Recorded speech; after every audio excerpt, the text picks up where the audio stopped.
morning, everyone, and thank you for attending our first webinar of 2018. We're very excited today about our presentation, how to talk about the things you don't want to talk about. I'm sure all of us have had to run into that. I'm Lydia Sani, and I am one of the owners of Redwood Performance Group, and we are very happy to have with us today Peter Hedema, the founder and principal of Common Outlook Consulting. And I think Peter will take us on a very exciting and engaging journey today. So the objectives we're going to cover are basically how not to assume the worst about people's motives without looking like a fool, how to manage strong emotions, including your own, and then how to flip the switch on deadlocked arguments. You know, when you just feel you're getting nowhere, how do we rise above? And then how to nip the blame game mindset in the bud. Sorry about that. So very exciting presentation. Peter has great insights and has been consulting in this area for many years. And I'm now going to turn it over to him to let him talk to you about how he does all this. Thanks so much, Lydia, and good morning, everyone. Those who are in the Eastern time zone, I think everyone is either in this time zone or earlier, so welcome. Really happy to be here and working with you, Lydia, on this. Those of you who don't know us, Lydia and Lydia's organization and mine have done work together before, and we've stayed in touch. And this kind of came about organically, and we're just really happy to we have a great turnout today and a lot of people online. So we want to let you know, by the way, that we are happy to welcome questions really anytime during the session. And if you have a question, you can type it into the discussion box and everyone will see your question. And if I don't notice it because I'm busy talking to you, somebody will flag my attention that's here in the room with me, and I'll try to be responsive. If there aren't, we'll also try to if there aren't questions along the way, we'll try to make time at the end for that, but we'll see how we go. I think the main dilemma that I experienced here this morning is that I've got so much that I want to share with you in a very short window of time. So we'll try to be as focused as we can. And we are going to be asking you questions, by the way. So if you haven't had your morning coffee yet and you need to wake up, this is your chance. So let's start with the first one right now. That is, please tell us what your role is. We've got a lot of great organizations who've joined, public sector, private sector. I'd love to know a little bit about the kind of roles that you have within your organization. So if you can just type even your title or what you do in a few words, that would be great. So we see HR director, program manager. We won't read them all out to you. Team lead, environmental program manager, leadership and development. Great, lots of HR, process operations trainer. Excellent. Great cross-section of people. Great cross-section. That's terrific. So we work, and by the way, maybe a little bit of background about myself. I am an ex-banker, and actually I came to this field because of the conflict we had to deal with in loan restructurings and bankruptcies, a lot of really difficult things, difficult conversations, difficult negotiations. And we started to use a bunch of principles that came out of a think tank that we found books from at Harvard Law School called the Harvard Negotiation Project. And so many years ago we came across that, started to use them. And it had such an amazing impact, both on a business level and on a human level, that I said, hey, I wonder if I could do that kind of work for a living. Turns out I can. So here we are today, doing this work all over the world and with many different people in different settings. So great, thank you for filling that in. So a lot of some different kinds of roles, both in operations and then a lot of leadership in HR. That's great. Hope this will be helpful for you. So let me dive right in. The goal here is to help you get better results or outcomes from your conversations, especially when you'd rather not have them. And the thing to consider is, how do we get results in life? Well, we do things, we take actions. And when we do something that doesn't work out the way we hoped, what we often do is we revisit our action, and we might do something slightly differently. Lydia, if I asked you to do something for me and you didn't do it, I might just ask you again, which wouldn't be unreasonable on the first round. Then if that didn't work, I might send you an email and copy a few people, like your boss, although you don't have one, but if you had one, and that would be a nice relationship building move, of course, not. But we often do things we look first at what we might do differently. And sometimes that works. But when we really get stuck, and in the most difficult situations, we often just get stuck in this loop where we're more or less doing the same thing over and over again, expecting a different result, which Albert Einstein defined as insanity. So when we get stuck there, we need to do something more, and that is look at our frame of reference. How is it that we're thinking about this? What assumptions are we making about the person, about the situation, about what's possible? What beliefs have we formed about them, their intentions, their capabilities, or lack thereof? And how is that informing our thinking and feeling? Because that is where our actions come from. And this simple diagram that we have in front of us here comes from a long line of learning research about how we learn and form behaviors over time. Much of it happens unconsciously, and much of it happens consciously. And so when we find ourselves stuck, what we notice is we need to look beyond just what can we do differently, how can we be thinking about this differently? And so in this webinar, I'm going to talk about both of those with you. We'll start by saying, okay, what are some things we can actually do differently? And then we'll say, and why don't we do them? It's because maybe our thinking isn't very helpful. And so one of the biggest dilemmas and conversations you have to have with yourself when you encounter a situation that you'd rather not deal with or that you find difficult is a conversation with yourself. Am I thinking about this in a useful way? Is there something different that I should be thinking about? Am I making fair and appropriate assumptions about the person and their intentions, etc.? And I think the other important question is, well, what's in it for me? Like, if I decide to have this conversation, is there an upside? Can I find one? And, very importantly, what is in it for them?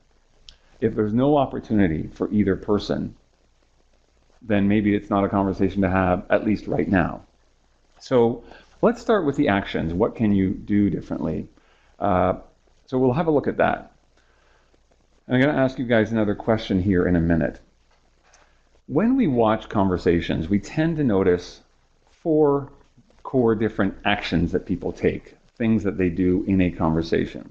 One is you would notice people asking questions, right? And we call this inquiry. Inquiry is asking questions to learn information. Now, interestingly, in difficult conversations, there's often a category of questions that we don't really believe are questions. That is a question like, Lydia, don't you think that this is the right thing to do? Lydia, how long have you been this silly? Lydia, how long have you been this unintelligent? And other flattering questions. Now, that's obviously not a question. That's a statement with a question mark at the end of it. And so one of the things that you do notice, though, in real conversations are people trying to say, Lydia, can you tell me more about this? Can you elaborate on that? What do you mean when you say this? Another thing you see is people paraphrasing. Okay, let me just see if I got that. Did you mean when you said this that you're most concerned about these 2 things? And then you can confirm yes, no, or something else. And then related to paraphrasing, this notion of acknowledgement. So you might explain to me, Lydia, if you and I are having a conversation, what your view is. I say, let me see if I got it. Are you saying this is your take on the situation? You say, yeah. I say, okay, now I think I see where you're coming from. Now that's acknowledgement. It doesn't have to include agreement. In fact, I might say, to be clear, I still see it really differently. That said, I think I see where you're coming from. And then the last thing we see is advocacy.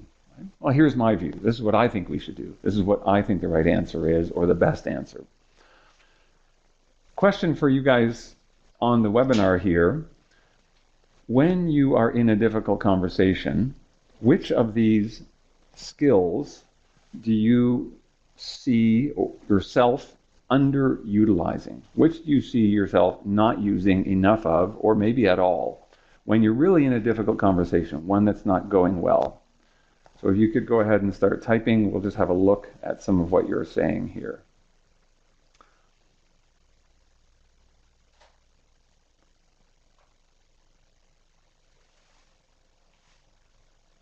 Okay. So I am looking on the screen, inquiry, paraphrasing, advocacy. So again, the question is, what are you not doing? Acknowledgement. Yeah. few other people paraphrasing. Yeah, more people typing as you see. Wait another second and then carry on.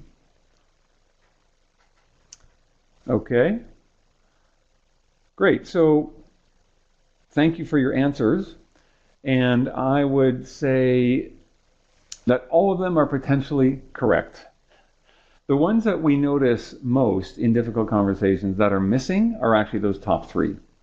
That if you think about especially a construct of an argument is basically, here's my point of view and you come back with yours. Point, counterpoint, point, counterpoint. And probably most of you here listening today have been to workshops that have said, you should listen more. I don't know about you, Lydia. Has anyone said to you, Lydia, you should ask more questions. You should listen more? Yes, I can't see. Yes, definitely. Right. So certainly people have said that to me. And the interesting thing is, we don't do it when we need to do it most. So the question then is, well, why? Why don't we do it? And that's where I want to turn my attention to, because that is actually the bigger problem. It's our mindset and our frame of reference. By the way, when we have debates and arguments with each other in the context of difficult conversations, there are a couple of choice words that really don't help us. This is this famous one. You might say, Peter, I don't really think that we should do it this way. And I might say to you, Lydia, that's a good point, but here's what I really think we should do. Let me just skip through this screen for a second, just recapping. So this word but, we refer to as the great eraser. Imagine giving feedback to someone. You know, Lydia, you did a really good job this year on a whole bunch of things, and I appreciate your efforts so much.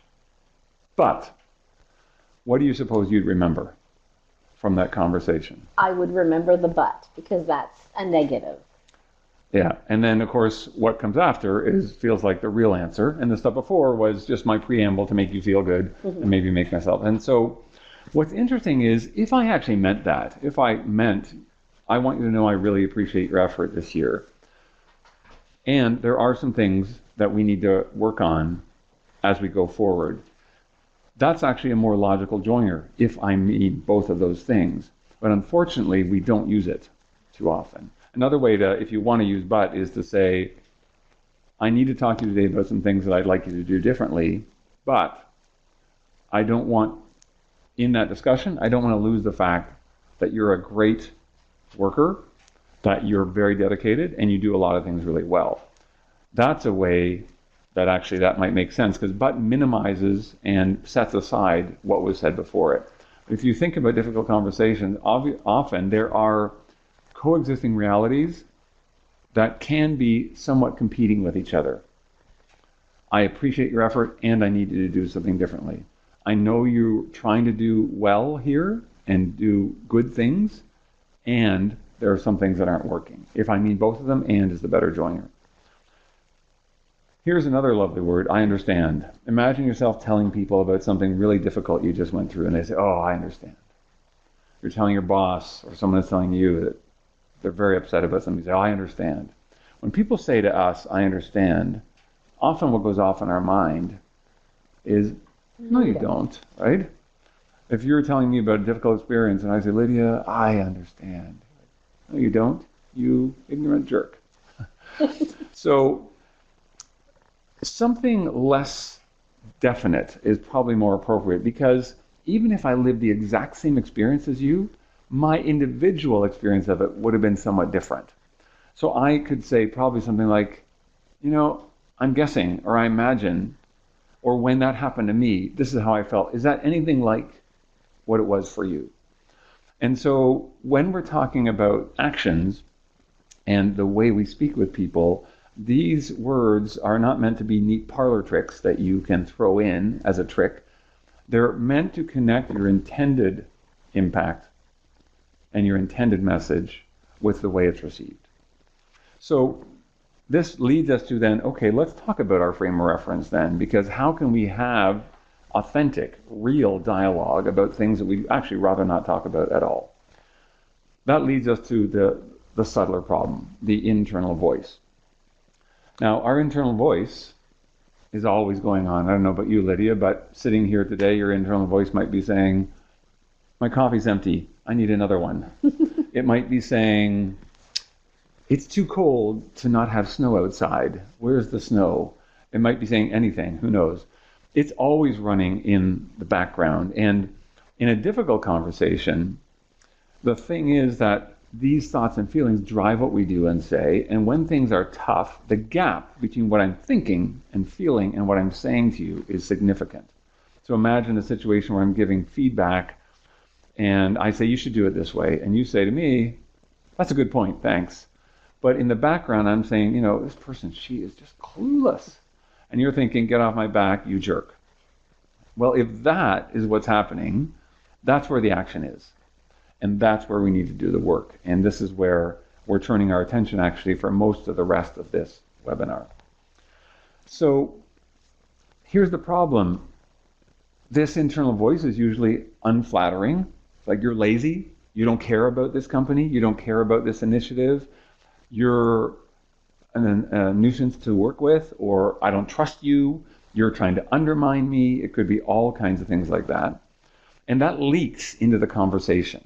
It pollutes its way in lots of different ways, usually tone, manner, and body language. I'll say something like, oh yeah, Lydia, that's a great idea. Let's do that. Let's just run right ahead and do that. That's the best idea I've heard in 1,000 years. Well, if I want to make the fight bigger, that's a fantastic approach. But if I want to solve it, it's not helpful. And it's representative of the noise in my head. So the question is, okay, this leads to bad outcomes, damages relationships. What do we do? Do we suppress it? Or do we dump it out? And actually, those are the two polar extremes. One is, no, it's rude for me to say these things. I'm really upset about something you did, but I can't say that. It's offensive and unkind. And my parents told me that that's not polite, so I won't do it. But it leaks out. Or I just let you have it, unfiltered. Lydia, that's the dumbest idea I've heard in 6 months. I can't believe you even said that. Okay, neither one of those really works, right? Because imagine if I actually said something that to you. By the way, folks, just so you know, I've never heard a dumb idea from Lydia. Okay, well, I've heard some not amazing ideas, but never heard a dumb one. So, if I said that to you, that would be kind of hurtful, unkind, and actually, very few ideas are actually dumb. They might occur to me as that in the moment, but probably because I don't know your frame of reference about the situation. You're looking at it from a perspective that I'm not, and actually, if I explored it, I might say, you know what? I still don't think we should do it that way, but their thinking behind it is very interesting. What if we took a piece of that and a piece of what I said and a piece of what 6 other people said, and now we've got something really neat. So neither suppressing nor dumping really works. What we need to do is negotiate with it and understand it. And for lack of a better term, put it into a toxic thought and feeling processing station. And work it through. So some of my colleagues at this think tank at Harvard that I had the fortune of being affiliated with did a lot of work on this, and they wrote a book called Difficult Conversations a number of years ago. And what they did is they looked at conversations and talked to all kinds of people and said, what is happening? What do you think is happening that's derailing you when these things occur? And they talked to psychologists and sociologists and just did a lot of research and experimentation, and they found patterns. And the pattern they found was this, that in difficult conversations, there are 3 categories of things that are derailing us.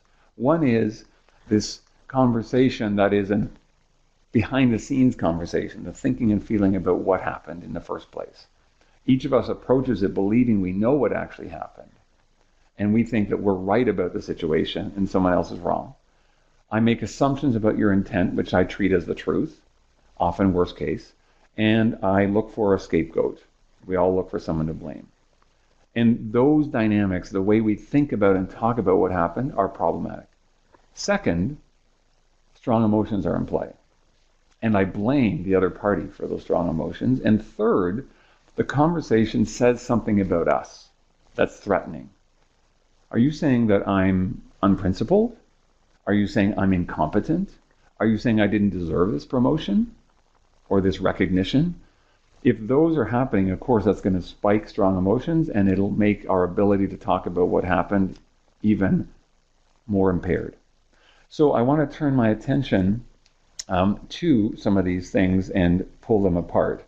And what I want to do is ask those of you in the audience another question, which is, as you think about topics, the kinds of things that you, on a day-to-day basis, have to talk about, what are some of the things that you find hardest? If you could summarize that in a word or two, just be interested in seeing some of those pop up on the screen. What do you find hardest to talk about? All right, typing is happening. This is where we need that music from Jeopardy. Do, do, do, do, do, do, do. That's not bad. Not too bad, impromptu. Not too bad. Thank you very much. If this gig doesn't work out for me, I could always become a background singer. Exactly. That's right. Okay, providing negative/constructive feedback. Yes. Delivering bad news. Absolutely. Direct feedback on performance. Saying what I really think, not sugarcoating. Yes. Constructive feedback when a person isn't open to hearing it. Very defensive. Challenging leaders' behavior. Yeah, going like challenging up the hierarchy. Really hard. Don't want to do a career-limiting move. Not so much talking about, but more of a who with. Oh yeah, interesting. Someone senior to you. Again, negative feedback. Dealing with managing feelings or communication issues between staff. Yeah. Delivering bad news. Yes. Difficult personalities. Absolutely. Really, really good. Here we see that multiple people are typing still. Students challenging for the sake of challenging. Yes, that's pretty interesting. I've never done that personally, but I've heard about it. This is really good. So yeah, these are classic patterns. And negative attitude, toxic environment. Yeah, in an organization, going up the hierarchy is risky. It's less safety, and you want to do it respectfully, and that's not always easy. You want to preserve people's sense of self, etc. So this is really good. Yeah, these are the classic kind of things we hear in organizations that we work with. And by the way, of course, all this stuff we're talking about, we can use at home, can't we, Lydia? Absolutely. With our family, our friends, our relatives. Our pets. Our pets, yes, that's right. And actually, those are some of the most difficult ones because the stakes are high. And the buttons get pushed that much more easily. So the thing about all of this is none of this works when it's some cool trick, some cool technique. It only works if you integrate it into how you operate as a person. If you do the negotiation with yourself and say, okay, maybe I could approach this differently. I learned this idea in a webinar I attended, in a workshop, in a book I read, an idea from a friend, and I'm going to try this. And even sometimes be explicit with people about it, saying, you know what, the way I've been dealing with you on this problem, frankly, I don't think it's been that helpful. And I apologize. I haven't wanted to have this kind of an effect on you, and so I'm wondering what we can do differently. And I had one idea I'd like to throw out, and away you go. So let's start to unpack these. I'm going to start with the what happened conversation. There are 3 subsets in there. One is, as I said, we don't talk very usefully about actually our perspective on the situation. We make terrible assumptions about people's intent, and we look for someone to blame. So let's move ahead and look at that. I'm going to throw a photo up here in a minute. So this is the part of it, unpacking deadlocked arguments. And I'd like you guys to type in, this is a picture that I assume most of you have seen. Type in what you think this is a picture of, please. Very famous picture, published in some different books. Back to our Jeopardy music. There we go. Young and old lady, woman in a fur coat, woman, young woman, old woman. I initially see a young woman, different perspectives. I see the young woman, or the old woman first. Yes, yes, yes, okay. Yes, right? Very, very well-known photo. So this is was intended at least to be a photo, a drawing of 2 women, an old woman and a young woman. The young woman is looking away, and I can't illustrate in this webinar where her jawline is, where her nose is, etc., but those of you who can see it, see it. Or a young woman, an older woman looking down with a large chin, a toothless mouth, a big nose, maybe a wart on the nose, we're not quite sure. Well, yes, it's that, and it's also more things. And I'll tell you why I'm using this in just a moment. One of my colleagues was using this illustration in a workshop he was doing in the Yukon Territory many years ago. He had a group of Aboriginal band chiefs in the room, and this colleague happened to be from Boston. He had a group of band chiefs in the room, and he put this image up on a screen. One of the band chiefs was out in the washroom when he put it up, and he asked people, how old, etc., how old, and they were giving ages and estimates, etc. And the chief came back in and he said, "Oh, chief, how old?" He didn't say, "How old is this woman?" He just said, "Chief, how old?"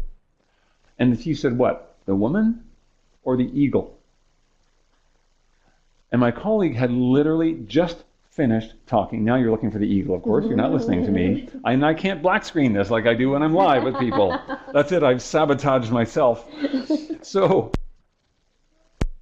let me pause, actually. So the eagle, I'm hoping that some of you can see it, but if you imagine at the top of that large black area that could be hair or could be a kerchief, you can see what might be a beak.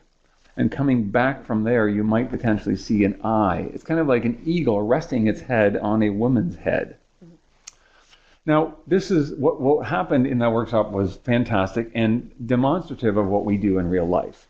My colleague had literally just finished talking about how important it was for us to be open to different perspectives, that there's not just one right way to see a situation, blah, blah, blah. All these things that we know in theory but don't use in practice very often. He responds to the chief in the following way: "Chief, there is no eagle in this picture. Could you please tell me how old the woman is in this picture?" And the chief says, "Oh yeah, there's an eagle in that picture." And he said, "No, chief." And he digs himself in further. "I can assure you, I have done this workshop all over the world and used this image in many, many places. And I can assure you there is no eagle in the picture. Could you please just tell me how old is the woman?" He said, "I'll tell you how old the woman is, but I'll tell you also how old the eagle is." My colleague goes, no eagle, no. The chief walks up to the screen and shows my colleague the eagle, and he's stunned, flabbergasted, and speechless. Everybody laughs. They take a break so my colleague can recover, and they then proceeded to have a fantastic debrief about how we all get trapped in our preconceived notions, beliefs, and perceptions of what's going on around us. So, interesting to ask yourself, well, why was my colleague so trapped? Well, it's probably not that hard to figure out. He's got a specific lens on this image. He's used it many times, etc. Why would the chief have maybe seen the eagle in addition to or maybe before the woman? Well, there are lots of potential hypotheses, but first of all, he's in a place geographically where you'll see more of them than my colleague who lived in the Boston area, number one. Number two, in a number of Aboriginal cultures, an eagle is a revered creature, in some cases seen as an overseer. As far as I'm aware, they're one of the birds that flies the highest. They have incredible eyesight. They can see great detail from a high altitude, helps them in hunting. They're seen as a bit of an overseer, etc. So both experientially, just seeing eagles out there, and culturally, this particular individual may have had, and these are all assumptions I'm making, these are not fact, it's just guesswork, but may have made it more likely that he could see it. And then my colleague still couldn't see it and still couldn't believe it until it was shown to him. Well, this little demonstration is meant to remind us all of how we get trapped in our own stories. We don't see the world the way it is. We see the world the way we are. I'll say that again. We don't see the world the way it is, we see the world the way we are. And so some assumptions that I think it's useful for all of us to bear in mind when we are stuck or we are disagreeing with someone are, first of all, I may not have all of the relevant information in this situation. Second, if another person sees it differently, there's probably a logical explanation for it. Following on from that, they're probably not stupid, crazy, or evil, which is our default set of assumptions. My preferred is option D, all of the above. They're stupid, crazy, and evil. It's amazing how lacking in generosity we are of other people. It's amazing how much we're unwilling to give them the benefit of the doubt. It's in my interest to be curious. Now that's interesting. Why would it be in their interest to be curious? Well, first of all, if I want to change someone's mind, it's helpful if I know where their mind is. And second, even if I don't change their mind, would it be useful to understand, even if we can't agree? I'm saying here, yes, there's value to it. I can't ask you verbally what the value is, but when we talk to clients in a consulting or a training capacity, people say, yeah, there's a relationship impact. There is also a learning in terms of, well, Lydia, if you and I are dealing with something, and I say, you know what, I don't know if we're going to get to an agreement here, but I don't even understand why you feel so strongly about this and why you see it that way. Can you please tell me? And you do. And vice versa. We understand where each other came from. We probably have more respect for that perspective and for each other. And actually down the road, the next time we're dealing with a situation, we might approach it differently. Mm-hmm. So that leads us to a very simple image, something that comes out of some great work done by someone named Chris Argyris, Donald Schoen, people at MIT and Harvard, who started working many, many years ago on this notion of forming perceptions. It says basically when we look at something, I notice some subset of what's available there. I draw interpretations about what I see and what it means, and I form a conclusion. You, Lydia, if you were looking at the same thing, you might notice some of the same information and some different stuff. You'll interpret it in maybe some of the same ways and some different, and you conclude something differently. Now when we start to disagree, we start to disagree based on our conclusions. It's a good project. It's a bad project. You're a great employee. You're not great. That was bad. That was good. And we don't do a good job of getting back down to the data. And by the way, again, building on that notion that we don't see the world the way it is, we see it the way we are, what we even notice in the first place is already colored in both unconscious and conscious ways, but especially the unconscious ones we can't see because, by definition, they're hidden from our view.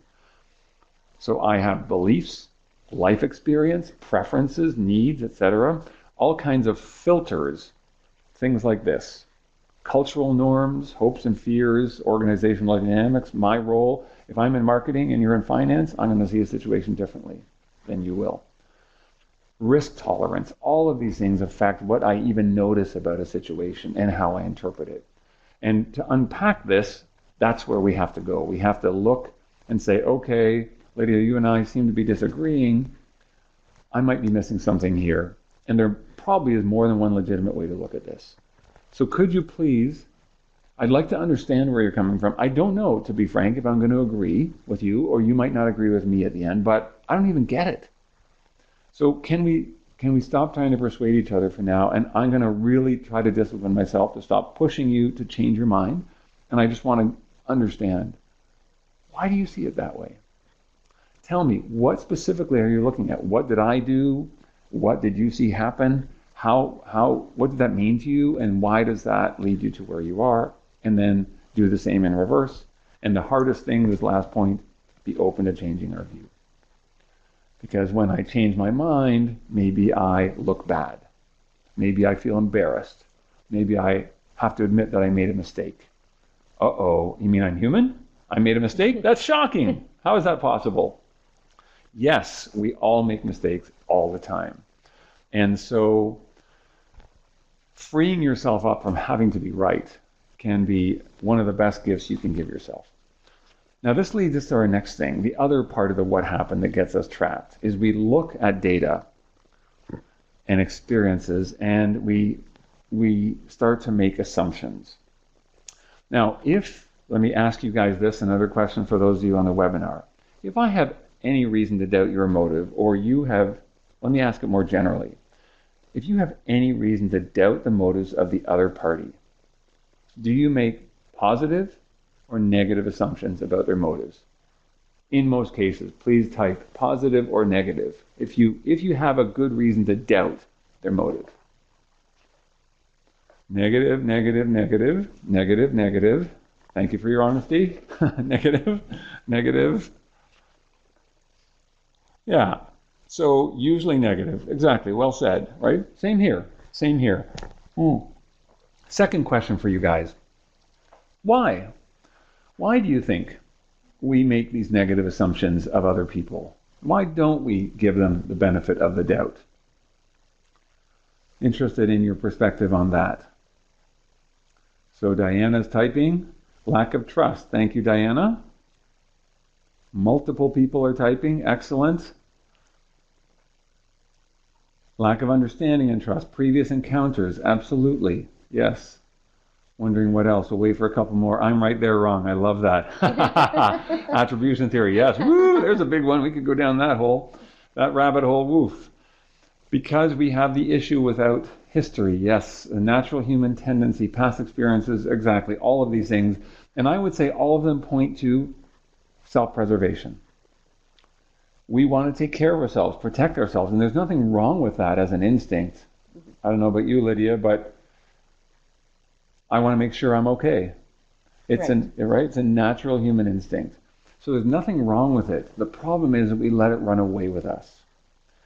And so my recommendation is that when someone does something that had, first of all, a bad impact on you, and second, that leaves you with reasonable questions about why they did it, it's fine to think, maybe they're up to something that's bad here.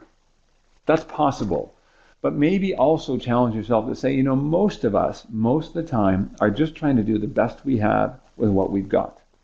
And we have good days and bad days. And we do good things and bad things. And we do smart things and dumb things. Everybody does it. So hold out the possibility that maybe that wasn't their intention. And remember this simple grid here that I'm throwing up in front of you. It says stay appropriately humble. Humble about what?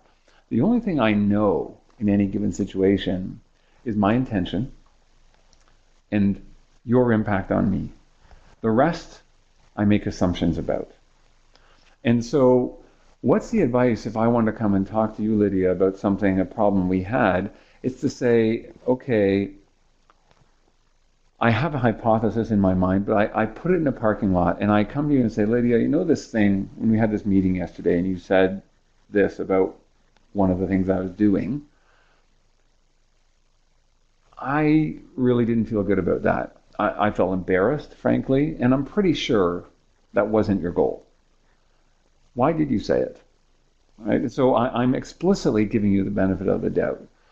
And then I inquire, and then I listen. And what I might be surprised about is what I hear.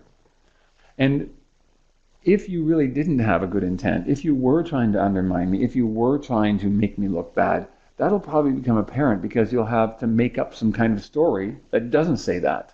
And as you know, when we lie about things, we're usually not that effective. There are some very effective liars. Let me be very clear. But what happens is we telegraph insincerity.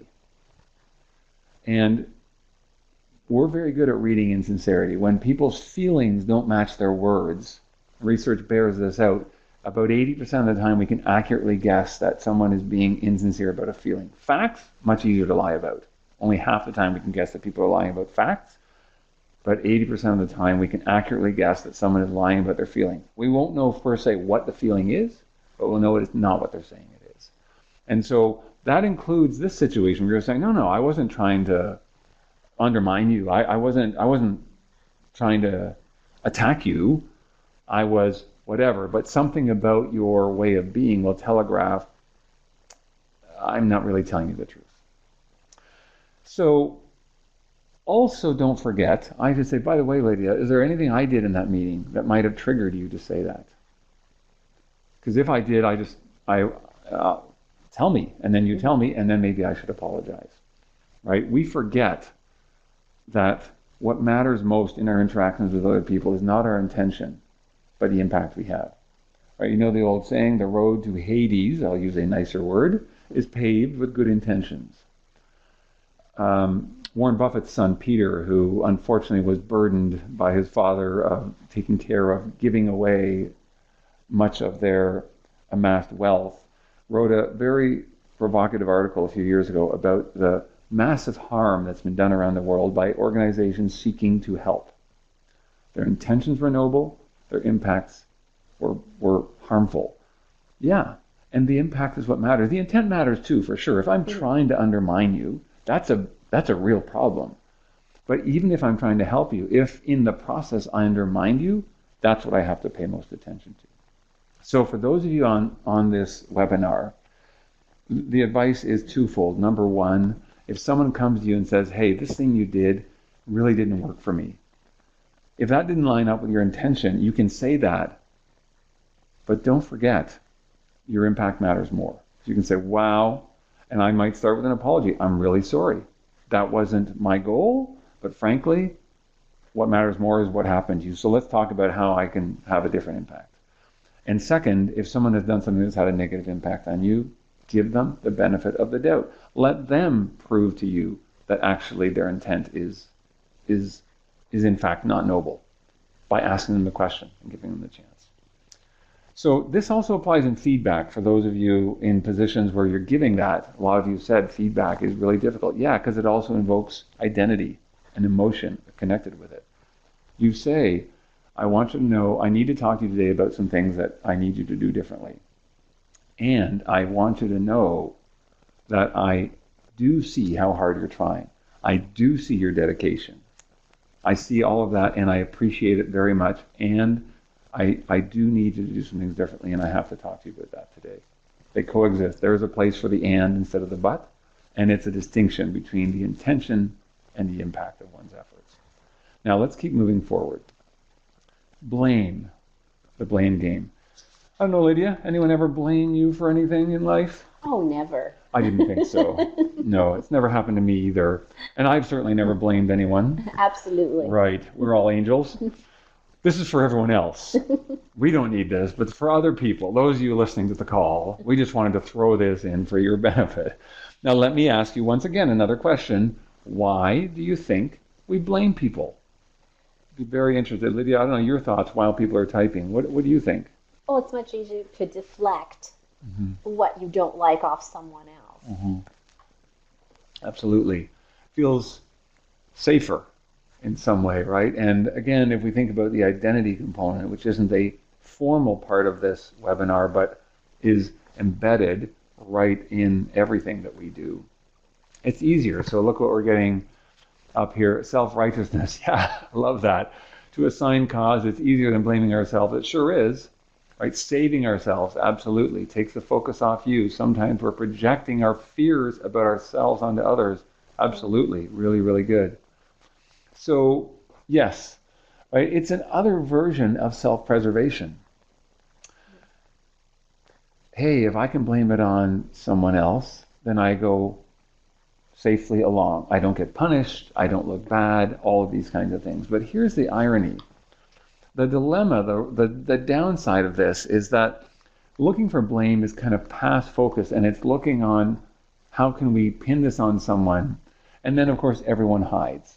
So it inhibits learning, because if in a company a problem happens, I say, who did this? Whose fault is this? I want to know. And people know that it's, okay, here comes punishment.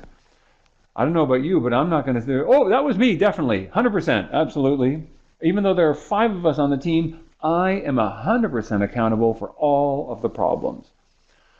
So that's number one. So the problem, the root cause of the problem, doesn't get uncovered. If I say instead, as a leader especially, you know what, we've got a problem here. And as I was reflecting, and we need to talk about it, and I want to do some discovery to say, how do we think we got here? As I was thinking about my role in this project here, I think I may not have given you guys clear enough direction. And I may not have been available enough when you had questions. And so that's at least one thing that I would want to do differently going forward, and I'd welcome your feedback on that and other things, by the way. And so what I'd like to do is have a conversation about what you guys think you could have done differently and what else you think contributed to this, and use it to learn so that it doesn't happen in this way again.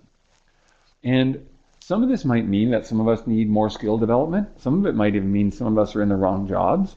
Who knows what? But I just want you to know I'm not looking to punish and damage people here. And the thing is, you have to back it up with action.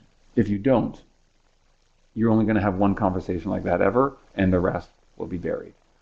So this can be a very, very powerful tool. But again, it's self-preservation. And in terms of having a conversation with someone about it, you can imagine saying to someone, okay, I want to talk about how we contributed to this situation. What role did we play in the problem we have? Here's what I think my role might have been. And could you please tell me what you think? And if a party, especially in a one-on-one feedback, says, well, nothing. I don't think there's anything for me to do differently. Then you might say, okay, well, I'm going to put out some stuff that I think needs to change, and tell me what you think about it. When you did this, or when you said that, here's how I interpreted it, and it's problematic for me because of that. What do you think? Be specific, put it out there, and now have a discussion about it. So that's the advice around blame, shifting that conversation. So if I were to summarize from the what happened perspective, there's these three core shifts. First of all, it's not my story or yours. There are often multiple legitimate views. We love being right, and I'm no exception. I love it. It feels fantastic. I mean, 2 thumbs up for being right, absolutely. It's just rarely accurate. Most of the time, in any given situation, there might be 64, quote, right answers, and my personal view is there are very rarely actually any right answers. There are some that are better and some that are worse. Some that feel more appropriate to the situation, some that feel less. Simple as that. Don't forget that impact and intent are different. If you're driving down the street, taking your time, not rushing, being careful, someone runs out from between 2 parked vehicles, trucks, you could not see them. They run in front of your car. You slam on the brakes and try to stop in time. You can't. You hit them. You injure them. When you come out of your car to see them, probably you are very apologetic and very focused on the impact on them. Oh my goodness, are you okay? I'm so sorry. I tried to stop, but you just darted out. I couldn't stop in time. Let me call 911. You don't walk out of the car and say, hey, I hope you're not upset because I didn't mean to hit you. You don't do that. It would be ridiculous in that context. But in life, in relationships, in business, we do this all the time. What are you upset for? I was just trying to help. Okay, but you got me fired. Yeah, but I was trying to help. So that's what matters. No. My fault or yours? Rarely. Even if it's just between 2 people, 95% on one person. What's your 5%? You gave me that look, and that set me off. Okay, you're right, I gave you that look. But then did you have to break the window? I mean, was that necessary?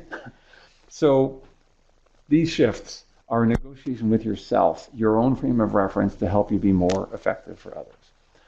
Now we turn our attention to the juicy part below this. Strong emotions. Now, I don't know, Lydia, have you ever had a strong feeling? I think everybody has at some point. Yes, absolutely. I personally have had one strong feeling in my life. I can't remember the other ones. So here's the thing. I want to ask you guys a question. How, when you're there are 2 things here. One is managing your own strong emotions, and then managing those other crazy people and their strong emotions. So my question to you out in the people on this call is this. In the face of strong emotions, how do you typically respond? I'm just curious. How do you typically respond? And maybe while you're typing, Lydia, do you have a default kind of a way of responding if someone's like really angry, for example? Is there a go-to approach? I tend to just take a deep breath and let them vet. Okay. There's no point in getting angry back. I think you just make them more angry, and then the 2 of you get heated. Yeah. Nice. So yeah, and in our ideal state, if you can, that can be helpful. And when we get triggered, sometimes that doesn't happen. Sometimes I go kind of almost comatose. If it's really, really loud and in my face, I'm like, and then I go, oh, wait a minute, what's that work I do for a living again? Oh, yeah, okay, what should I do with this? But I don't always catch myself. if I get thrown off. So looking at what we have here, withdraw, go quiet, get defensive, go quiet. If I can't leave, I often fight back. Yeah, absolutely. Caged animal. We are animals after all. Mammals, last time I checked. I withdraw in the moment, and I usually need to verbally process with someone I trust soon after. I get quiet, listen. Yeah, absolutely. So we do various different things, and what's interesting is we do a lot of unhelpful things. Sometimes someone gets upset at me and I go, well, let's calm down a little bit here. Now, I don't know about you, but if you're really upset and someone says, you just calm down. Do you calm down? Not that often, right? Try this with your kids. Oh, wait, you already have. Try this with your spouse. Oh, wait, you already have. Try this with your boyfriend, girlfriend, life partner, colleague, direct report, boss. So here's the thing. We sometimes tell them you shouldn't be reacting this way. We sometimes try to minimize it. We sometimes go, well, here's what you should do. Here's a problem. You fix it this way. So I'm not asking you to fix my problem. I'm telling you I'm upset about the way this has happened. So our advice is this. First of all, sometimes just letting people vent. So you said, Lydia, yeah, let them vent. Sometimes that's all we actually need, right? Someone to just hear us out. I am so annoyed by this new corporate initiative. It's another flavor of the day. It's going to last for 3 months. We'll get a new boss, and we'll get a new one. And all you have to say, yep. And that might be about it, which actually is another move, which is this, acknowledgement. Acknowledgement can be pretty simple. Yep. It can be as simple as that. You're like, yep, stinks, doesn't it? Yes, stinks. Exactly right. So it goes a long way, number one, because it diffuses that strong feeling. In fact, when they hook up biometric monitoring equipment to people and try this out, although emotions are a chemical process, that is, our amygdala, the oldest part of our brain, is dumping chemicals into our system, like cortisol, the stress hormone, and adrenaline, getting us ready literally to fight, run, or if we're overwhelmed, freeze. Not particularly helpful necessarily. Although it's a chemical process and takes time to moderate, the acknowledgement of the feeling helps them moderate. And the biometric monitoring equipment notices that by having body temperature start to come back down, pulse start to moderate, and it meets an interest in being heard. We all want to be heard. Empathy with feelings is not necessarily agreement. That's the other thing. We often feel like if I feel, Lydia, if you and I were talking about something and you felt I was overreacting, and you felt that the only way you could acknowledge me was if you agreed with my reaction, then you wouldn't acknowledge. And this is the thing, I think, unconsciously in our minds, we collapse these two. I think they're overreacting, so I'll either say nothing or I'll say, I think you're overreacting. Now, for a really good friend, we might actually be able to hear that. But from someone who isn't, odds are low that we might. So in that moment, the thing to do usually is hear them out. And you can demonstrate your acknowledgement or recognition of their feeling without agreeing. You could say, wow, I can see you're really upset. Yes! Right. You want to tell me what? Yeah! Because that jerk has just dumped this workload on my desk. It's 5 o'clock on a Friday. I have plans for the weekend. They want it Monday morning. I have to work all weekend. He's done this before. I'm sick of it. That makes sense. That makes sense. Or an overreaction. That may not be an overreaction, right? But one where, they asked me to write this report legibly. My handwriting is beautiful. Well, that sounds like that's pretty frustrating to you right now. Yeah, you say, yeah, so you're not happy with what they said? No, that makes sense. Do you want to talk about it, or do you just want to? No, I'm just annoyed. Okay. Because we're friends, can I offer you a little bit of feedback, even though I'm a little scared to give you the feedback? Yeah. Mm-hmm. You know that I can't read your handwriting, right? What? Like this, and now that it gets bigger for a little bit, but actually you're first acknowledging, and then if they're willing to engage with you because you asked their permission, you might say, actually, I think that's legitimate feedback, and while I understand it's upsetting and that totally makes sense to me, I think there's a case to be made for doing it differently. Printing instead of writing, typing instead of writing. Now, I'm using a silly example, but I'm just trying to say in any given moment, whatever our view is on that person's reaction and whatever our view is on their perspective, it's irrelevant in that moment. The acknowledgement is the thing that matters the most. And your ability to do that builds relationship. We feel respected, heard, and then we're able to start to do problem solving. Now, I want to acknowledge time. We've got only 5 minutes left in this webinar, so I want to move to the last thing I wanted to talk about, which is, what about you? We talked about those other crazy people. Oh yeah, I have feelings too, and I have to manage mine. If you can't manage yours, you can't manage the others. Well, guess what? A lot of this stuff applies the same way in reverse. Couple of things, key mistakes we make about our emotions. We treat our feelings as the truth, and we forget the way I feel about a situation is based on my thinking.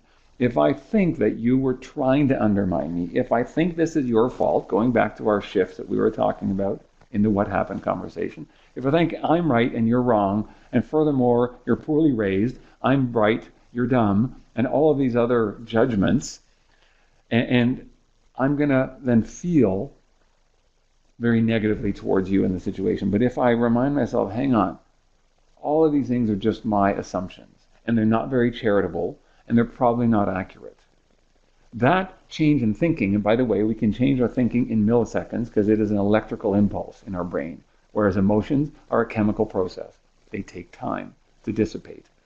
But the change in the thinking, the renegotiation of your perspective, starts to help you dissipate your feeling. So we can change our thoughts, and that helps change our feelings. Number one, we go from a feeling about someone or a situation very quickly to a judgment, right? I'm hurt. That means you're unkind. You're a bad person. Maybe you are, but maybe you aren't. Maybe you hurt me without knowing. You hurt me while trying to help me. We've all done it. We don't explore emotional comfort zones, meaning we don't understand that this person is very introverted and shy, and I'm very extroverted and loud. And while I might feel comfortable saying, "You are such a jerk," they would never say that to someone. And so that maybe it's inappropriate for me to say that to them. I can say it to someone else who's okay with that, but not them. And finally, loud feelings cover soft ones. If I'm hurt, I'm not likely to say I'm hurt. I'm likely to say I'm really angry. Anger is a manifestation, in most cases, of hurt. So what's the advice for managing our craziness? Well, number one, take ownership. No one makes us feel a certain way. We feel a certain way based on our perspective and experience of a situation. So I should take ownership of my feeling. You might have done things that triggered it, but it triggered it because of how I see the situation. Negotiate with the feelings. Like I said, they're based on our thinking, and our thinking can be altered. Lydia, if you and I went to see a movie together and we walked out from that movie and I said, I thought that was hilarious, and you said, I was really offended, those are both legitimate and very different responses. And so that's an indication that my feelings say more about me and yours say more about you. And neither one is right or wrong, they're just different. Be interesting to say, wow, why were you offended? And I might discover that I totally missed those parts, or I hadn't thought about those things in that way. And those would be legit. Finally, maybe a fuller range. I really was frustrated that we didn't get this project done on time. So frustrated. But I have to say to you guys, as a team, I'm also so appreciative of all the work you did. I know you were pulling crazy hours. I know you were really stressed. And I want you to know that too. Now let's talk about what we're going to do going forward. And finally, you can separate the feeling from the judgment. I can be upset about something and not have to make a worst case character assumption about you. Again, if I remember that most of us are just trying to do the best we have with what we got at any point in time. So 1 minute left on our clock. So I want to do one last thing, which is to say, what do you do now? What do you do taking this forward? So really two things I'd like to say. Maybe you identify one action or two that you'd like to implement, one practice that you'd like to take for yourself. And within the next week, Find a situation where you can use it. Maybe you have a meeting tomorrow, a conversation tonight, and be purposeful about it, because changing behavior takes work. To build these new neural pathways that we've learned about through neuroscience, it takes deliberate, focused effort over a period of time. So pick a situation, pick a specific thing, and be conscious about it. And you can even be transparent about it. Hey, honey, you know how I always do this thing when we argue? I attended this kind of webinar today, and I was thinking I might try something different. And finally, you might select a learning partner from your team, your organization, your family, your friends. They don't have to have participated in this webinar. Tell them, here's my goal, here's what I'm trying to do, a trusted colleague. If you see me not doing it, you have my permission, in fact, my request, to make me aware of it. Check in once a month and see what they can say. And with that, Lydia, I want to turn it back to you to say thank you to everyone. And I would like to say thank you very much. Thank you very much, everyone. I hope you enjoyed the webinar and found it valuable. And feel free to reach out to Peter if you have any questions. We have his website here. And we really appreciate you being here. And any feedback you have would be welcome as well. So thank you and have a great day. Thanks, everybody. Bye-bye.